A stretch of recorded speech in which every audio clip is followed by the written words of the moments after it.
الحمد لله نحمده ونستعينه ونستغفره ونؤمن به ونتوكل عليه ونعوذ بالله من شرور أنفسنا ومن سيئات أعمالنا من يهده الله فلا مضل له ومن يضلله فلا هادي له وأشهد أن لا إله إلا الله وحده لا شريك له وأشهد أن محمدا عبده ورسوله أما بعد فأعوذ بالله من الشيطان الرجيم بسم الله الرحمن الرحيم يا أيها الذين آمنوا اتقوا الله حق تقاته ولا تموتن إلا وأنتم مسلمون وقال تعالى في موضع آخر ولقد أرسلنا رسلا من قبلك وجعلنا لهم أزواجا وذرية قال النبي صلى الله عليه وسلم النكاح من سنتي وقال صدق الله العلي العظيم وصدق رسوله النبي الكريم ونحن على ذلك من الشاهدين والشاكرين والحمد لله رب العالمين. میرے محترم معزز سامعین، عزیز بچوں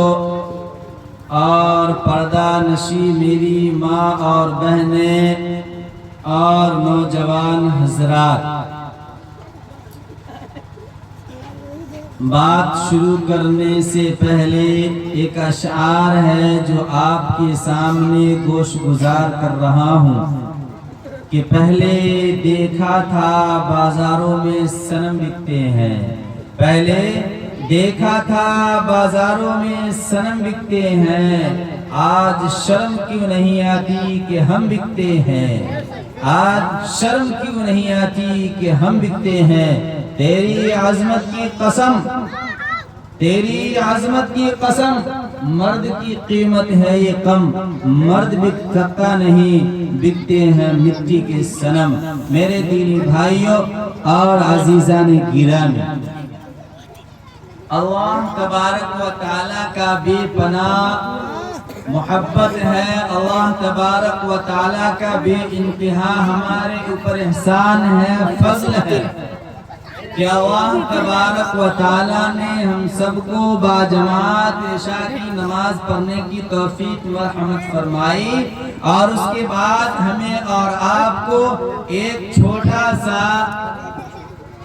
ایک پروگرام میں ہمیں شرکت کی توفیق عنایت بخشی. یہ پروگرام بنسبت ہے نکاح کے، یعنی کل نکاح کا تقریب ہے جس کو ہم اور آپ کہتے ہیں شادی بیاہ. تو کل شادی ہے تو شادی سے قبل ایک روز پہلے یہ پروگرام رکھا گیا ہے اس نسبت سے کہ شادی بیاہ کے متعلق کچھ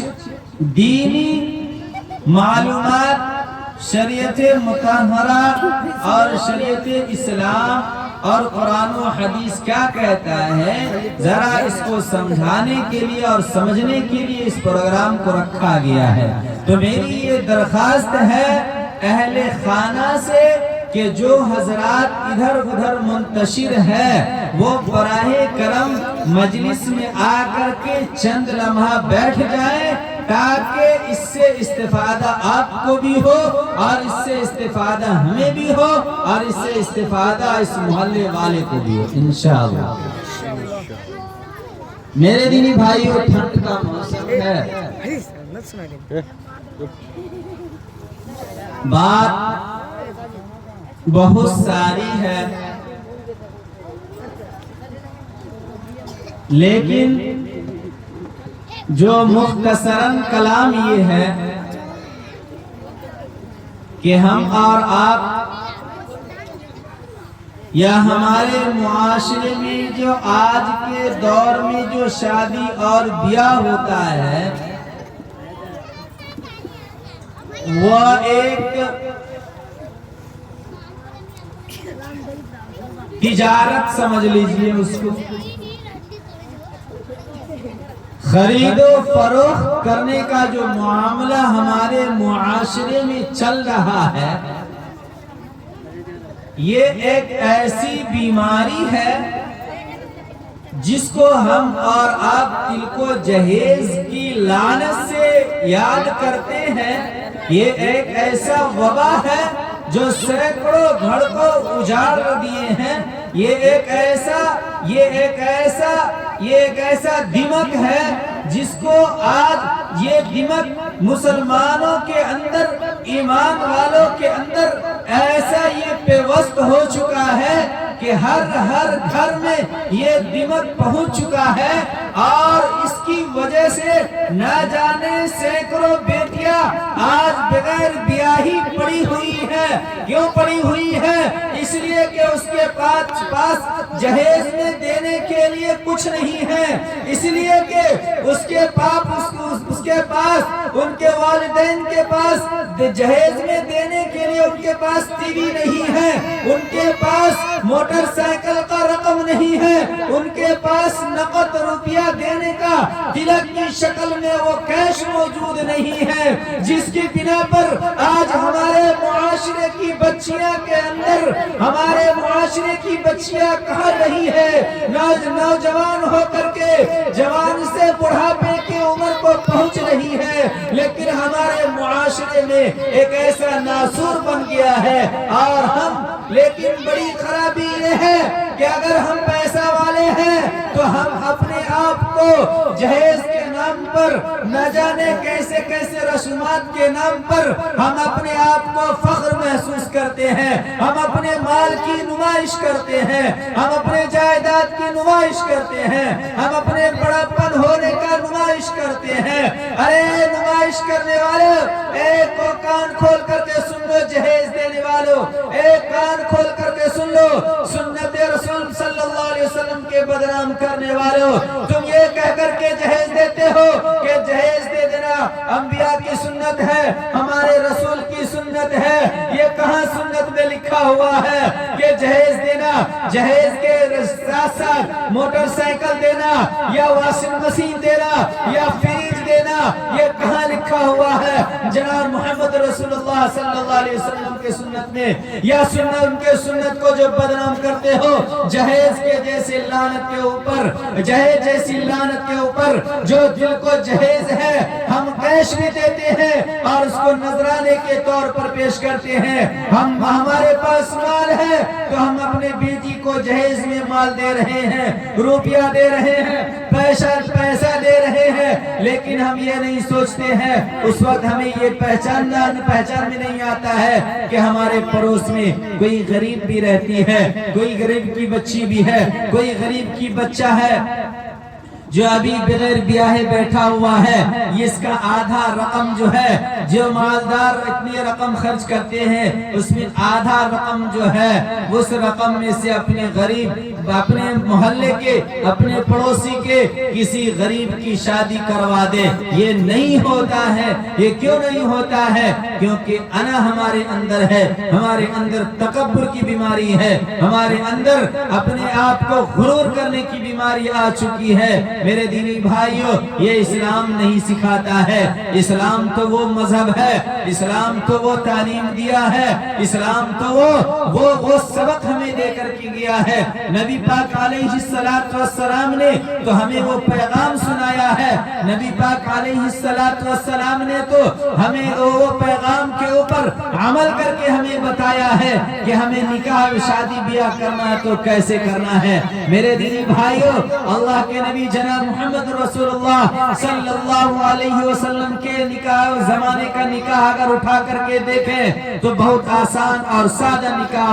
ان کے نزدیک تھا، اور صحابہ کرام رضوان اللہ تعالی علیہم اجمعین کے درمیان جو نکاح کا جو رسم ہوتا تھا وہ اس طرح نمائش کر کے نہیں ہوتا تھا جس طرح آج ہم اور آپ نکاح اور بیاہ کو کر دیے ہیں۔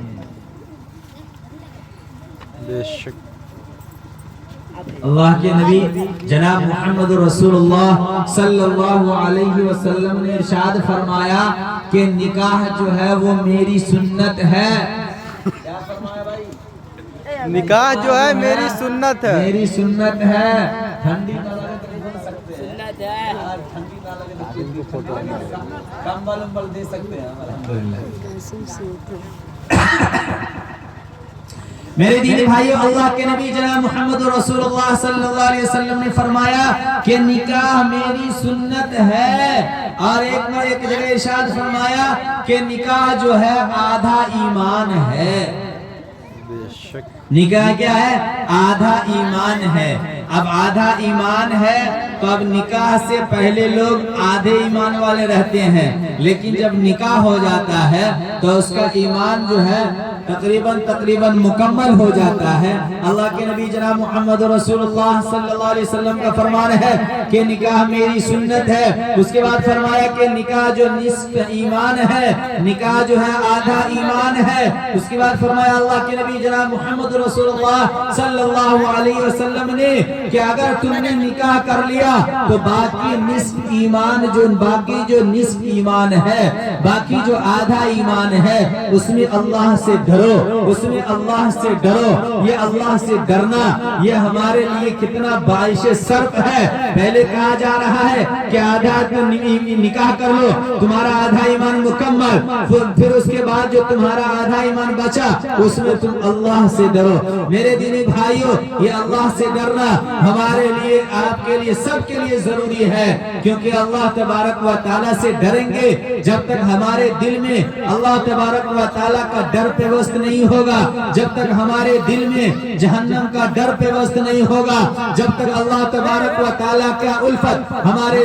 دل میں نہیں بیٹھے گا، جب تک اللہ تبارک و تعالیٰ کا الفت ہمارے من میں نہیں بیٹھے گا، جب تک اللہ تبارک و تعالیٰ کا الفت اور جنت کا الفت، جنت کی محبت اور رسول اللہ صلی اللہ علیہ وسلم کا سے محبت جب تک ہمیں نہیں بڑھے گا، جب تک یہ گناہ ہم سے چھوٹنے والا نہیں ہے. یہ گناہ اسی وقت چھوٹ سکتا ہے، چاہے جہیز والا گناہ ہو، چاہے یہ تلک والا گناہ ہو. یہ اسی وقت چھوٹ سکتا ہے جب ہم ہر ایک آدمی اللہ سے ڈرنے والے ہو جائیں گے، جب ہم ہر شخص اللہ سے ڈرنے والے ہو جائیں گے اور جنت کے طلبگار ہو جائیں گے اور نبی محمد رسول اللہ صلی اللہ علیہ وسلم سے محبت کرنے والے ہو جائیں گے، اس کے سچے عاشق رسول ہو جائیں گے، ہم اس کے سچے عاشق ہو جائیں گے، ہم ان کے ہر ایک بات کے اوپر عمل کرنے والے ہو جائیں گے. اللہ کے نبی جناب محمد رسول اللہ صلی اللہ علیہ وسلم نے جو بات اور جو طریقہ ہمیں سکھایا ہے، ہم اگر اس کے اوپر چلنے والے